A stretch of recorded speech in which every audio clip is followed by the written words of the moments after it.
நள்ளிரவில், குறிப்பாக 11 மணிலேருந்து 3 மணி, அந்த நள்ளிரவில் நம்ம அறிவியலில் படிச்சிருப்போம். மரங்கள் பகலில் ஆக்சிஜனை வெளியிட்டு கார்பன் டை ஆக்சைடை உள்ளிழுக்கும். இரவில் ஆக்சிஜனை உள்ளிழுத்து கார்பன் டை ஆக்சைடை வெளியிடும். படிச்சிருக்கோமா இல்லையா? அப்போ இரவில் கண் விழித்து நீங்கள் உட்காந்து படிக்கும்போது மரங்கள்லேருந்து வரக்கூடிய காற்று அளவுக்கு அதிகமாக ஆக்சிஜன் இல்லாமல் கார்பன் டை ஆக்சைடு அதிகம் உள்ள காற்றாக இருந்தால் இருக்கும். அதை நீங்கள் சுவாசிக்கும் போது பிரெயினுக்கு ஆக்சிஜன் அளவு குறையும் போது உங்களுடைய நுரையீரல் பலகீனம் ஏற்படும். பகல் முழுவதும் சுவாசித்த ஆக்சிஜன் ரத்தத்தில் சேமிக்கப்பட்டிருக்கு இல்லையா, அதை கொண்டு நீங்கள் இரவு ஸ்ட்ரெயின் பண்ணி படிக்கிறீங்கன்னு அர்த்தம்.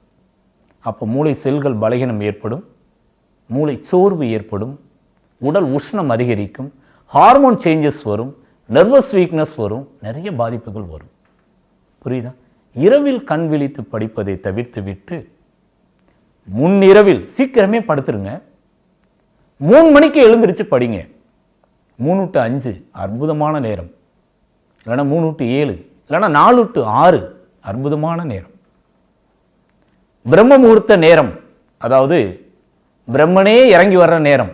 யார் பிரம்மன்? இந்த உயிரை காப்பாற்றக்கூடிய, உயிருக்கு உணவு கொடுக்கக்கூடிய இறைசக்தி என்று சொல்லக்கூடிய பிராணசக்தி இறங்கி வரக்கூடிய நேரம். ஓசோன் வாயு 3 மடங்கு ஆக்சிஜன் ஓசோன் லேயர்ல இருந்து பூமிக்கு இறங்கக்கூடிய நேரம் அதிகாலை 3 to 5.